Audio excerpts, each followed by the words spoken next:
Nous venons de lire la parole. Et c'est un thème qui est l'actualité aujourd'hui. C'est-à-dire qu'aujourd'hui, il y a quelque chose que Dieu veut accomplir. Ceux qui sèment avec larmes moissonneront avec chant d'allégresse. C'est qu'il y a un temps pour semer et il y a un temps pour moissonner. Dans le livre de Galates, l'Écriture parle d'une manière très très sévère. Ici, le Seigneur nous s'adresse à nous en disant dans Galates 6, verset 7, ne vous y trompez pas, on ne se moque pas de Dieu. Ce qu'un homme aura semé, il le moissonnera. Vous ne pouvez pas semer une chose et espérer moissonner autre chose. Ce qu'un homme aura semé, il le moissonnera aussi.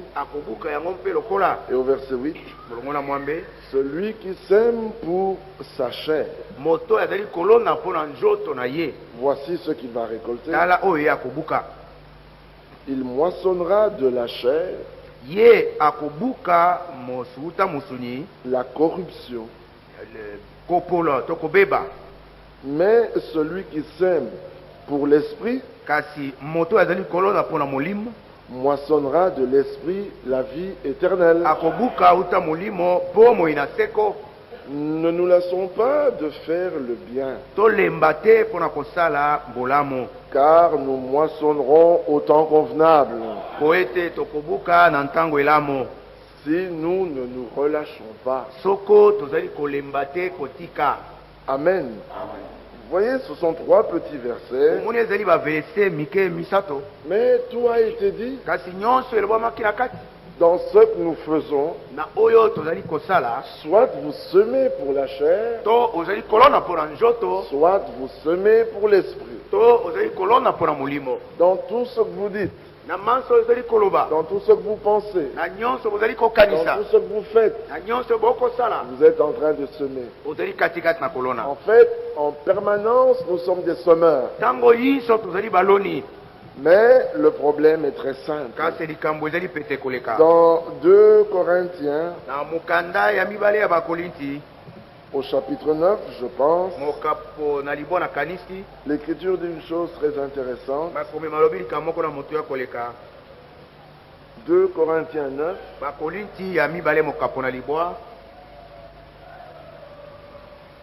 regardez au verset 8. Mais ce qui est important pour nous, c'est le verset 10. Mais commençons verset 8. Et Dieu peut vous combler de toutes ses grâces,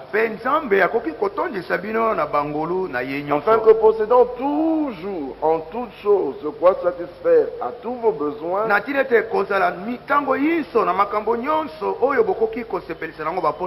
vous ayez encore en abondance pour toute bonne œuvre. Selon qu'il est écrit, il a fait des largesses, il a donné aux indigents, sa justice subsiste à jamais. Celui qui fournit de la semence au semeur et du pain pour sa nourriture vous fournira et vous multipliera la semence. Et il augmentera les fruits de votre justice. Alléluia. Amen. Donc on est en permanence des semeurs. La question est, est-ce que celui qui fournit de la semence au semeur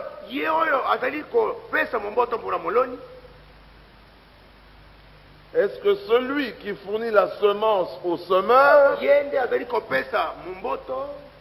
oyo apesaka momboto na moloni, yende apesio momboto, celui qui fournit la semence au semeur,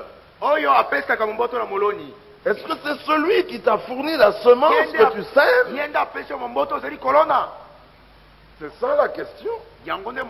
Parce que même ceux qui ne croient pas sèment. Ceux qui prétendent croire sèment. Les vrais croyants sèment. En tout temps, nous semons. Mais au moment où tu es en train de semer, la semence que tu as, est-ce que c'est celui qui fournit la semence au semeur qui te l'a fourni? Parce que celui-là, il vous fournira et vous multipliera la semence. Donc en permanence, vous aurez une semence que lui fournit pour semer. Quand vous ne semez pas la semence que lui a donnée, en ce moment-là, vous êtes en train de semer pour la chair. Et qu'est-ce que vous allez récolter? La corruption. La corruption. Il est déjà établi que tout le monde va moissonner. C'est déjà établi. Même toi qui ne pries pas, tu moissonneras. Toi qui pries, où que tu sois, tu moissonneras. Mais la moisson que tu auras, soit c'est la corruption, soit c'est la vie éternelle. Pour que ce soit la vie éternelle, il faut que celui qui fournit la semence au semeur te donne constamment, en permanence, et multiplie la semence. Sinon, tu vas semer avec la semence que tu auras toi-même fournie. Vous savez que même les prostituées sèment. Les politiciens sèment. Les voleurs sèment. Les ministres de Satan sèment. Les vierges folles sèment. Les sages sèment. Tout le monde est en train de semer.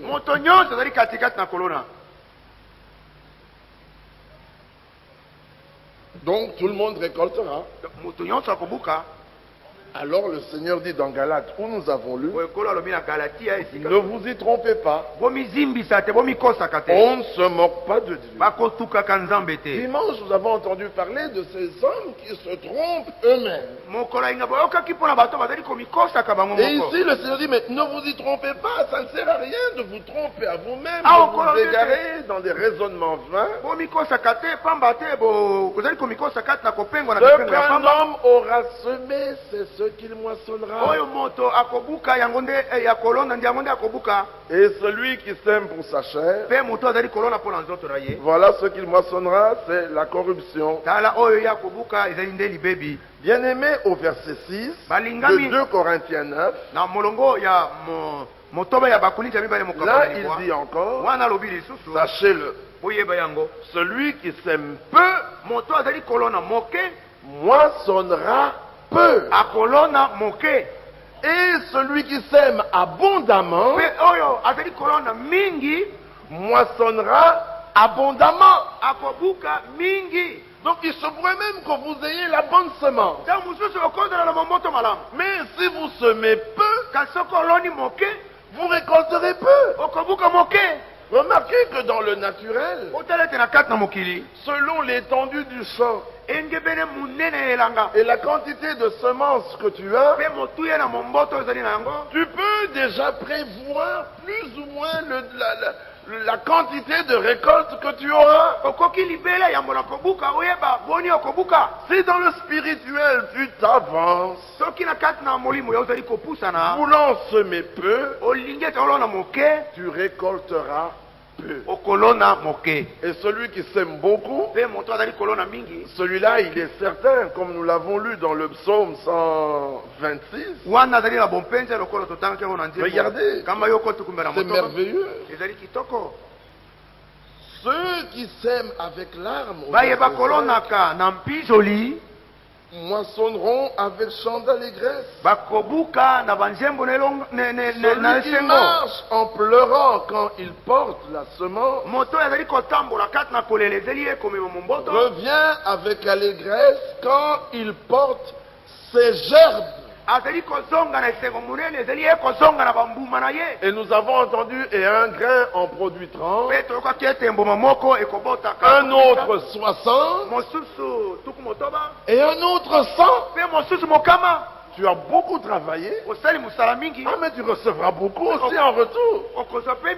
Alléluia. Amen. Mais celui qui travaille peu, qui ne s'attend pas à recevoir beaucoup, dans le naturel, tu es tout le temps absent au travail. En 30 jours de service, tu travailles 10 jours, mais tu auras un salaire de 10 jours. Celui qui a beaucoup travaillé, il sera beaucoup payé. Parce que l'ouvrier mérite son salaire. Ici, nous sommes des semeurs. Alors, le bon semeur, parce qu'il y a de bons semeurs et de mauvais semeurs. Le bon semeur, lui, il sème la parole. La bonne parole. Est-ce que nous comprenons dans quoi nous sommes? Nous sommes dans 1 Corinthiens 3. Nous sommes au verset 9. Commençons au verset. Nous sommes au verset 9. Car nous sommes ouvriers avec Dieu. Vous êtes le champ de Dieu. Amen. Amen. Et dans un champ, on sème la semence. Tantôt vous êtes un champ. Tantôt vous êtes un édifice. Tantôt vous êtes un corps. Tantôt vous êtes une épouse. Tantôt vous êtes des frères. Tantôt vous êtes un royaume. Tantôt vous êtes un peuple. Et tantôt une nation. Tantôt une race. Et tantôt des fils de Dieu. Mais quand il s'agit de la semence, vous êtes le champ. Vous qui êtes le champ, vous êtes en même temps des semences. Donc le Seigneur veut que lorsqu'un thème est pris, nous puissions réaliser. Quand nous parlons de la pluie, c'est toujours en rapport avec le champ. Mais quand on parle de l'édifice, là nous attendons la pierre de fête. Mais quand nous parlons de la maison, nous attendons la gloire. Est-ce que nous comprenons? Quand on parle de pluie, il s'agit d'un champ. Il y a quelque chose qui a été semé. Et quand la pluie viendra, tout le monde récoltera. Mais il y en a qui récolteront en chantant, plein d'allégresse. Ils porteront des gerbes. Mais d'autres moissonneront la corruption. Vous savez, lorsque le déluge est venu, c'était une bénédiction pour Noé. Et la bénédiction, la chose qui était une bénédiction pour Noé, était une condamnation pour le reste. On comprend donc que lorsque Dieu accomplit ses promesses, celles-ci sont bénédictions pour ceux qui les attendent comme Dieu le désire. Pour les autres, c'est un jugement terrible. Un jugement terrible. Dans le livre d'Amos, ou prenons plutôt cela dans le livre de Jacques.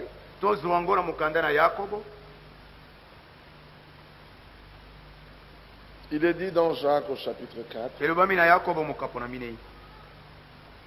verset 7. Alors quand il s'agit d'un chant,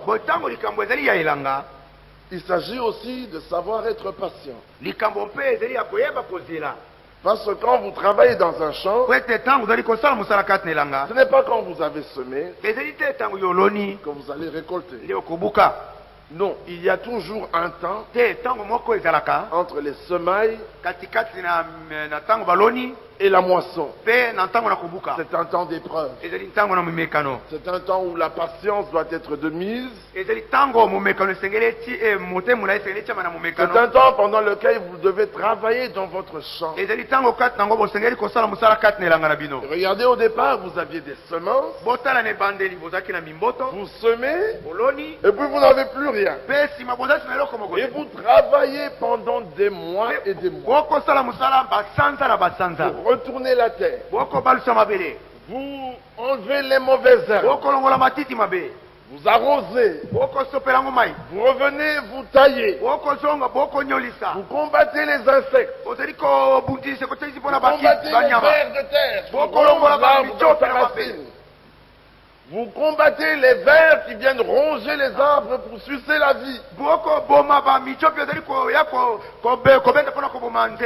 Vous combattez les rats qui viennent renverser et détruire le champ.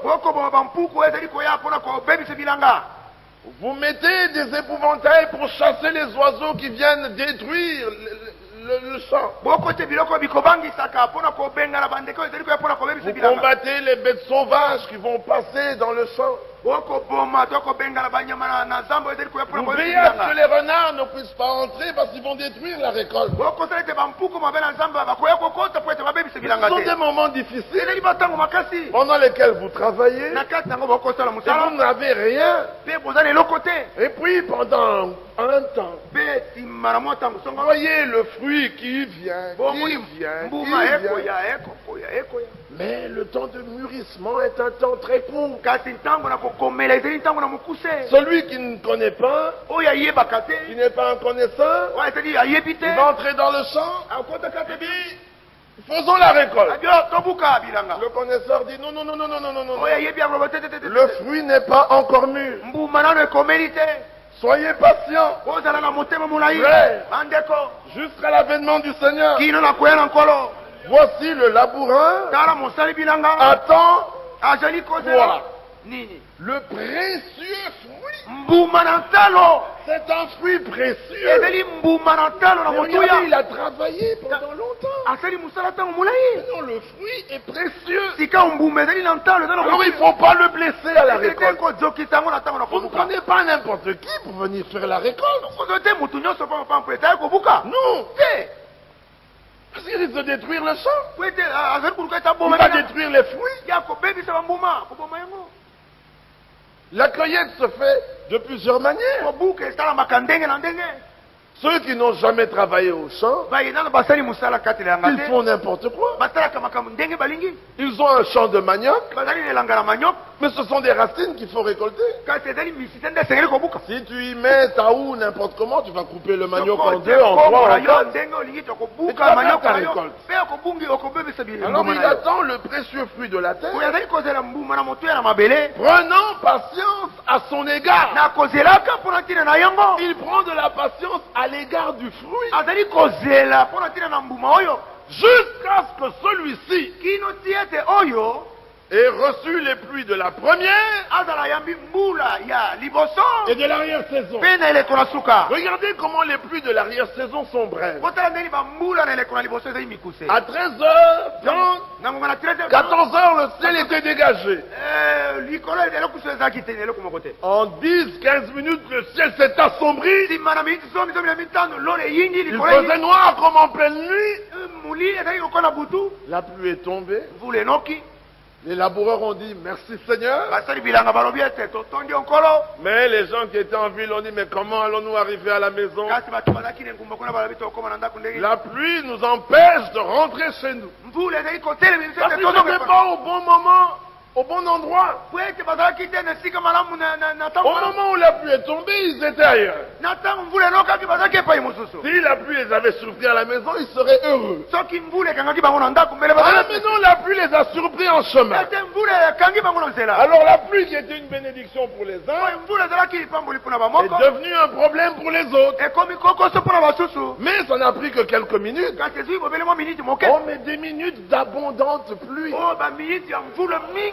Alléluia. Amen. Alors les arbres qui n'avaient pas de racines, c'était des arbres. Mais ils ont été déracinés. Ah oui. Déracinés. Mais les arbres qui avaient des racines, ils ont dit on va boire. Alléluia. Amen. Oh, ils sont heureux. Oh, la tête est humilié par la pluie qui est venue. Alléluia. Amen. Mais ceux qui se redressaient fiers dans leur taille, la pluie les a déracinés. Oh, les fiers cèdres du Liban. Mais ils tomberont. Ce sont des arbres. Ils tomberont. Alléluia. Amen. Mais les semences se réjouissent. Oh, ils étaient là, ils parlaient de géologie, de climatologie. Ils parlaient de pluie et de chars. Non, nous parlons du royaume. Il y a un bon semeur qui a donné la semence. Et le bon semeur, c'est le Fils de l'homme. Ce n'est pas le Fils de Dieu. C'est le Fils de l'homme. Alléluia. Amen. Le Fils de l'homme, c'est le Dieu prophète. Il est dans la prophétie. Il la confirme. Il la proclame. Alléluia. Amen. Alors nous avons les regards sur le chef, donc l'auteur, et celui qui perfectionne notre foi. Ici, il n'est plus question du Fils de Dieu. Non, il s'agit du Fils de l'homme. Marcher avec le Seigneur dans la prophétie. Qui est le Fils de l'homme? C'est Jésus-Christ. Alléluia. Amen. Alors le Seigneur dit, vous aussi soyez patients. Affermissez vos cœurs. Car l'avènement du Seigneur est proche. Est-ce que nous comprenons un peu? C'est merveilleux. Nous vivons des temps glorieux.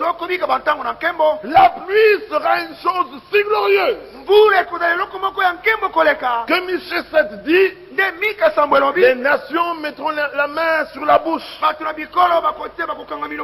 Nous sommes dans Michée, au chapitre 7.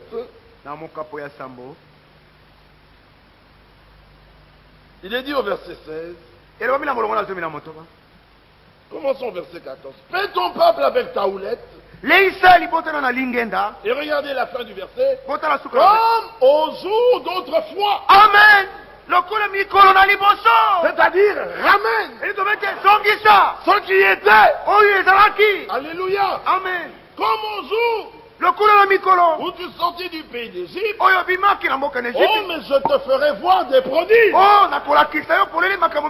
Amen. Amen. Les nations le verront. Elles seront confuses. Avec toute leur puissance, ils mettront la main sur la bouche. Leurs oreilles seront assourdies. Alléluia. Ce sera une œuvre glorieuse. L'Écriture appelle cette œuvre. Nous sommes dans Romains, au chapitre 9.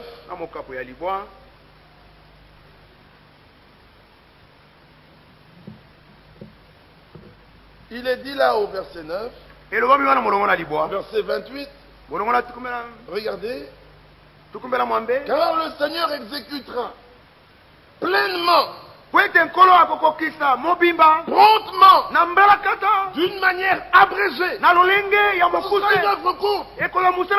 Il accomplira sur la terre ce qu'il a résolu. Donc, aux yeux du Seigneur, c'est une chose qu'il doit hâter. Parce qu'il dit dans Ésaïe 28, à partir du verset 21, car le Seigneur se lèvera comme à la montagne de Pérasim. Il s'irritera comme dans la vallée de Gabaon pour faire son œuvre. Son œuvre étrange. Pour exécuter son travail inouï. C'est quelque chose de glorieux. Inouï. Il n'y a qu'aucun moi. Il n'y a qu'aucun moi.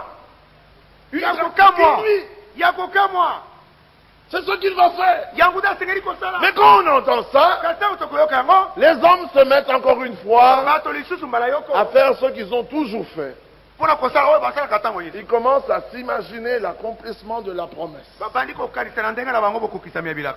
Ce sera glorieux. Tout le monde verra. Tout le monde reconnaîtra.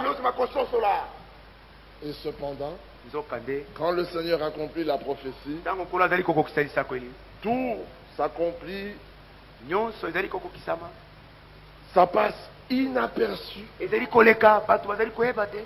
Quand les hommes demanderont, ah mais il devait y avoir un enlèvement, on leur dira, mais il a déjà eu lieu. Ils constateront simplement que toutes les prophéties annoncées concernant Israël, après l'enlèvement de l'épouse, ils verront ces prophéties s'accomplir. Ils seront perplexes. Et ils se diront les uns aux autres, nous sommes restés en arrière. C'est pour vous dire qu'au moment où la pluie viendra, l'œuvre inouïe, ce sera une œuvre qui passera inaperçue. Les gens s'imaginent que les foules la courront. Les gens s'imaginent que les nations, les dénominations trembleront. Et qu'ils reconnaîtront que le Seigneur est avec nous.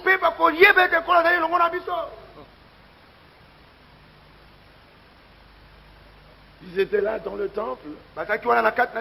Et ils chantaient. Eli, Eli, lama sabachthani. Mais ils venaient de dire à la croix, sous leurs yeux, Eli, Eli, lama sabachthani. Qu'est-ce qu'eux ont entendu? Ah, il invoque Eli. Qu'Eli vienne un peu le dire. Ce glorieux psaume 22. Qu'il répétait constamment. Au moment où ça s'est accompli, c'est passé sous leurs yeux sans qu'ils s'en rendent compte.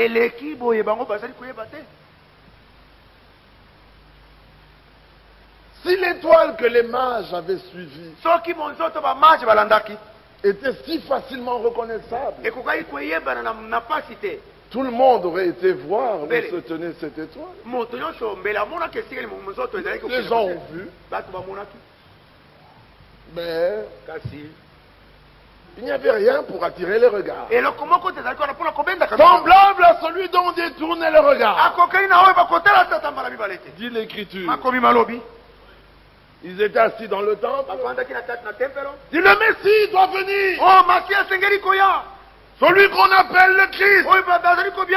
Quand il viendra, Amos dit, celui qui connaît les pensées des cœurs, celui qui a créé les montagnes. Et les gens disaient Amen. Mais celui dont il parlait était au fond de la salle. Il était assis, il le regardait dans la synagogue. Eux l'attendaient avec pompe. Et lui était assis là. Et les démons lui ont dit, Fils de Dieu, tu es venu avant le temps pour nous perdre. Les démons l'ont reconnu. Mais eux qui avaient les promesses ne l'ont pas reconnu. Qui sont ceux qui ont les promesses aujourd'hui? Ce ne sont pas les dénominations. Ils n'ont pas les promesses. Qui sont ceux qui ont les promesses? Qui attendent sa venue. Qui sont ceux qui attendent la pluie? Dis les vierges folles viendront demander de l'huile, frère, elles viendront. Mais oui, elles viendront. Mais comment pensez-vous qu'elles viendront? Alors on s'imagine. Le meilleur moyen de rater l'accomplissement d'une promesse, c'est de s'imaginer son accomplissement. Quand vous avez déjà commencé à faire ça, tu as commencé à te fermer à l'accomplissement de la promesse. La promesse ne s'imagine pas. On la croit. On n'essaye pas de se figurer comment elle va s'accomplir. Non! C'est une œuvre inouïe. Étrange. Tu ne peux pas te l'imaginer. Parce que le Seigneur ne la fera jamais comme toi tu penses. Il la fera toujours de manière à ce que les hommes soient surpris. Toujours. Oh, toi, Bethléem Ephrata. Quelle glorieuse promesse. Il savait que ce serait à Bethléem. Mais quand il est né, dans une étable, le propriétaire de l'étable est certainement venu le matin pour sortir ses brebis. Et Marie était là avec l'enfant emmailloté. Alors, c'est un petit garçon. Dis oui, c'est un garçon. Comment s'appelle-t-il? Jésus. Dis Jésus. Comme le grand Josué. Mais il n'y a personne dans votre famille qui s'appelle Jésus. Joseph, n'es-tu pas de la tribu de Judas? Oui, je suis de la tribu de Judas. Même de la maison de David. Mais il n'y a pas de Jésus dans votre famille. Oui, c'est le nom qu'on nous avait dit qu'on devait lui donner. Ah, oui, oui. Certainement qu'il avait entendu un ange lui est apparu. On leur avait dit. Il a sorti ses brebis. Un autre est venu pour traire la vache. Il a mis un seau. Il a commencé à traire la vache. Puis regarde Marie. Il a un peu compassion. Tu veux un peu de lait? Moi, il dit merci. Mais qui était là? Le grand Dieu créateur. Et lui, il était là en train de traire sa vache. Juste à côté.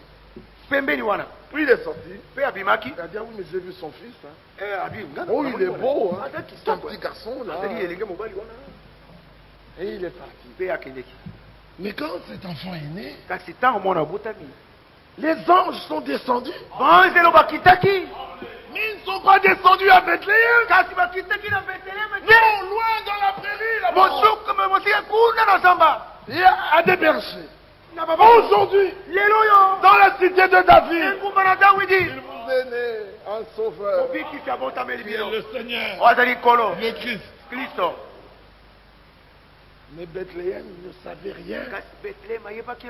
La maison du pain de Dieu. Il était là, mais l'annonce glorieuse s'est faite dans la prairie.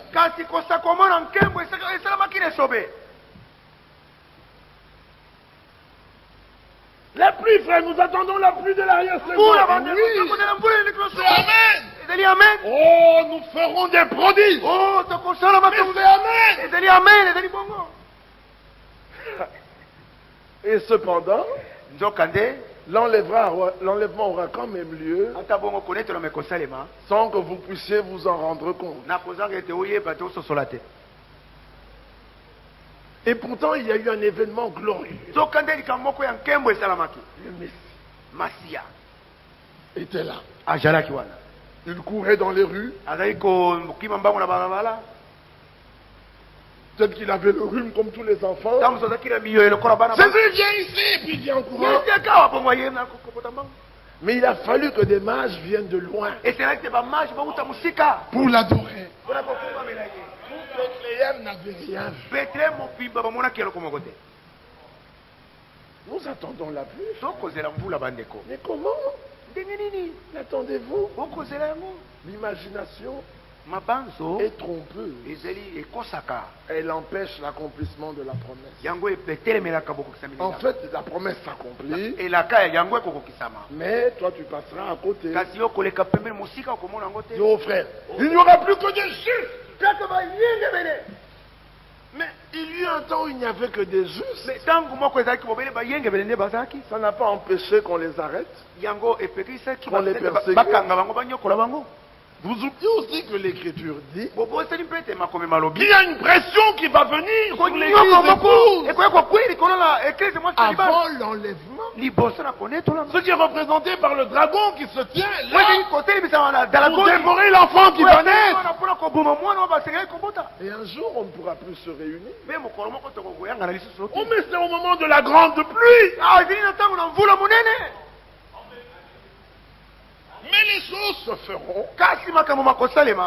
Bien, écoutez, si l'enlèvement venait et subitement on partait tous, tout le monde saurait. Or, le monde ne saura pas. Nous ne savons pas comment ça se fera. L'enlèvement sera un enlèvement secret. La naissance était mystérieuse. La naissance était secrète. Sans que personne ne sache, que quelques individus. L'enlèvement sera mystérieux. De deux qui seront sur le lit, l'un sera pris et l'autre laissé. Oui, tu t'imagines que le matin tu vas te réveiller. Peut-être. Mais peut-être que tu reviendras, il dit, elle n'est pas là, ou il n'est pas là. Et voilà, il est encore allé chez ses frères. Depuis un jour, depuis 2 jours, depuis 3 jours, moi sur cette femme quand elle reviendra, d'ailleurs, mettez ses affaires dans un coin. Elle ne va plus entrer. Elle n'entrera plus parce qu'elle est déjà partie.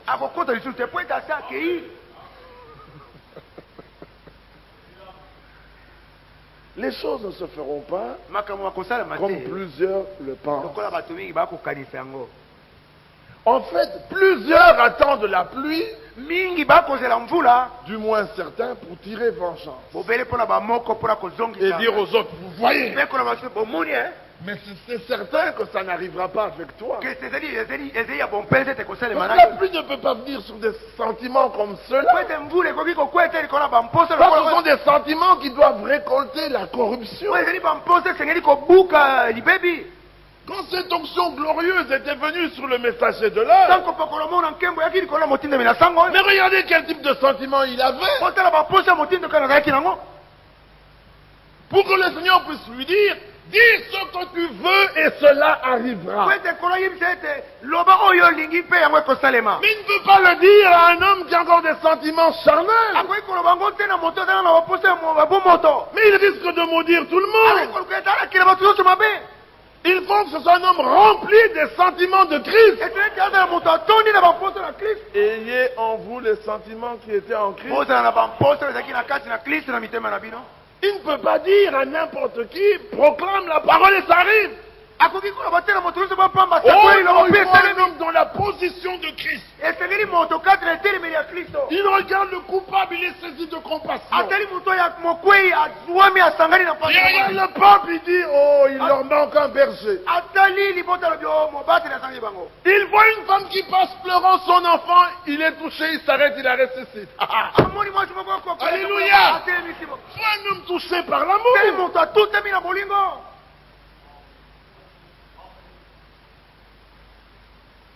C'est comme ça que dans cette réunion, notre frère, il y avait un couple là qui s'embrassait. Il leur dit, mais vous pouvez aller faire ça ailleurs. Moi ici. Et il continuait. Et l'onction est venue. Dis ce que tu veux. cela arrivera. J'en connais certains qui auraient dit que la terre s'ouvre et qu'il soit un exemple afin que la maison de Dieu ne soit plus souillée. Parce que le jugement commence par la maison de Dieu. On a toujours des petits versets pour les placer à tort et à l'heure. Mais lui, il a regardé. Il a dit, je vous pardonne. Ils ont commencé à pleurer. Et ils se sont repentis. Ils ont donné leur vie au Seigneur. Quels étaient les sentiments qui animaient celui qui avait parlé? Les sentiments de Christ. Quand la pluie vient, oh, ceux qui ont ces sentiments-là, ils se réjouiront. Ceux qui veulent, afin qu'ils reconnaissent celui qui le sert et celui qui ne le sert pas. Assurément, il est parmi ceux qui ne le servent pas. Quand cette pluie viendra, les cèdres seront déracinés. Oh, mais les petites plantes faibles là, elles se plieront. Elles diront Alléluia. Les épines aussi diront Alléluia. Nous allons envahir le champ maintenant. Quand on sera enlevé, les épines envahiront les champs. Et ils persécuteront les vierges folles. C'est alors que celui qui le retient n'étant plus, qu'est-ce qui empêche qu'il soit manifesté? Alors il paraît en son temps. Et la terre entière dit assurément c'est toi. Une épine parmi les épines. Il y en a pour certains, ce que nous disons, c'est un langage obscur. Mais pour nous, il est clair. Nous allons nous arrêter ici. Que chacun prenne ce que le Seigneur veut lui donner. L'heure est avancée. C'est vraiment avancé. Le Seigneur permettra qu'on parle encore sur ces choses. Aujourd'hui, le Seigneur a voulu nous entretenir brièvement. Il ne s'agit pas de grandes choses que vous avez faites. Il s'agit des petites que vous n'avez pas faites. Pourquoi êtes-vous si triste? Ne soyez pas triste. Le Seigneur vient bientôt. Alléluia. Amen. Le Seigneur est à la porte. Bientôt on ne pourra plus se réunir. Prenons le temps qui nous est donné pour vraiment nous donner au Seigneur. Vous vous dites dans votre cœur, mais alors pourquoi arrêtes-tu? Il est bon que nous prenions ce peu qui nous a été donné ce soir. Christ est réellement mort pour nos péchés. Il est réellement ressuscité pour notre justification. Il intercède réellement pour les coupables. Il sanctifie. Il baptise l'esprit. Il veut des enfants obéissants, prêts à faire sa volonté. Il s'agit qu'on se laisse pénétrer des sentiments de Christ. Mais pour d'abord naître de nouveau. Pour cela, il faut d'abord naître de nouveau. Et pour naître de nouveau, il faut une semence. Alors celui qui sème pour l'esprit moissonnera pour l'esprit. Alléluia. Amen. Oh, c'est de cela qu'il s'agit. L'obéissance. Marcher dans sa volonté. Nous sommes des hommes pleins de faiblesses, mais nous avons confiance en Dieu parce que notre âme l'aime. L'homme intérieur lui obéit. Notre combat est dans la chair. Alors nous ne voulons pas semer pour la chair. Nous voulons semer pour l'esprit. Nous voulons semer abondamment. Alors Seigneur, fournit la semence. Multiplie la semence. Donne les sentiments de Christ.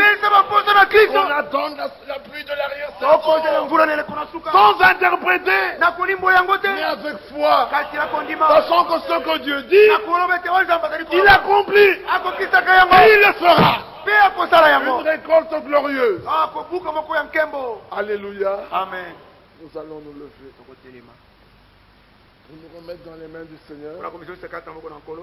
Nous allons chanter un cantique.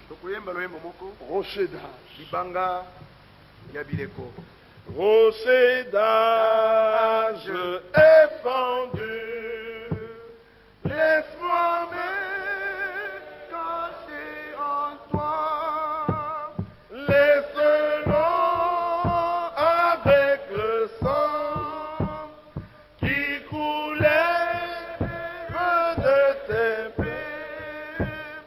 Être un double remède. Sauver et rendre pur. Oui, ce n'est la main coulée. Et mon zèle ne point s'éteindre. Rien ne puisse me purifier. Toi seul tu peux me sauver. Dans ma main, rien n'est porté. Je m'attache à ta foi. Tandis que j'aspire ce souffle, quand mes yeux se fermeront, et quand je me lèverai, je te verrai sur ton trône, rocher d'âge est fendu. Laisse-moi me cacher en toi. Prions tous ensemble.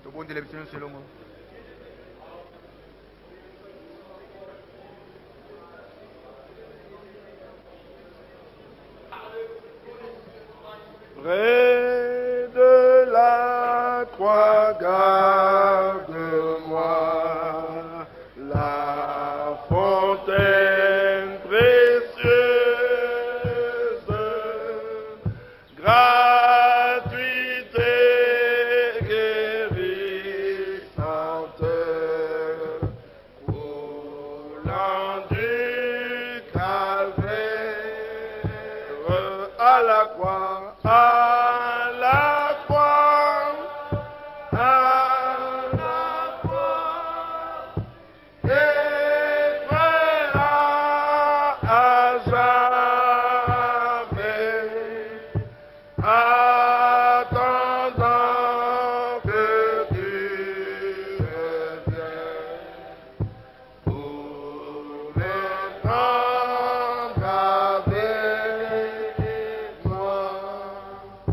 Près de la croix tout tremblant,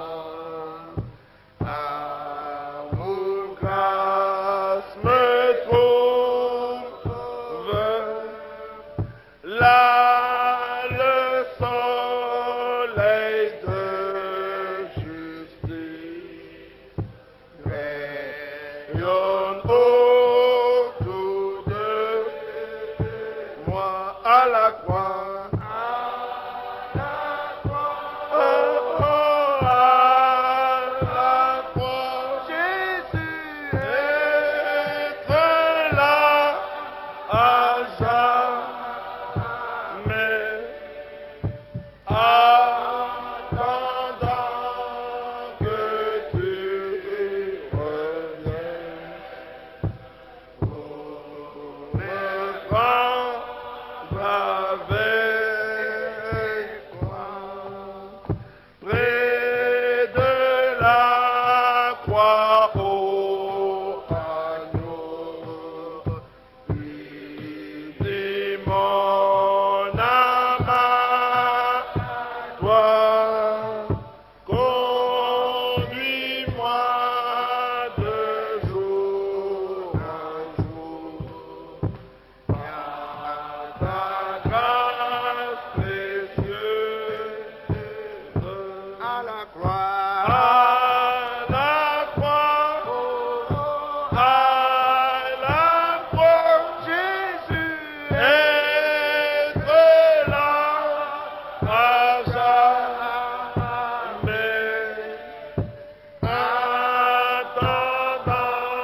à la croix.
Élevons encore nos voix.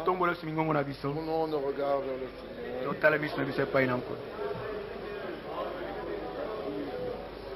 C'est vrai, Seigneur, c'est à la croix que nous attendrons. Comme il dit, veillons, croyons toujours. Seigneur, nous voulons tenir ferme. User de patience. Ne point nous relâcher, Seigneur. Pour enfin pouvoir récolter. Mais nous pouvons les élus. Pardonne. Oh Dieu. Mais donne-nous, Seigneur, Père de moi. Bénis tout ton secours, oh Dieu. Oh Dieu, grand Dieu, sauveur. Oh Zambé, Zambé Moulene Mubikisi. Toi, notre Seigneur Dieu. Yo Kolonabiso Zambé. Ce soir, nous te sommes encore reconnaissants pour cette parole que tu nous as donnée.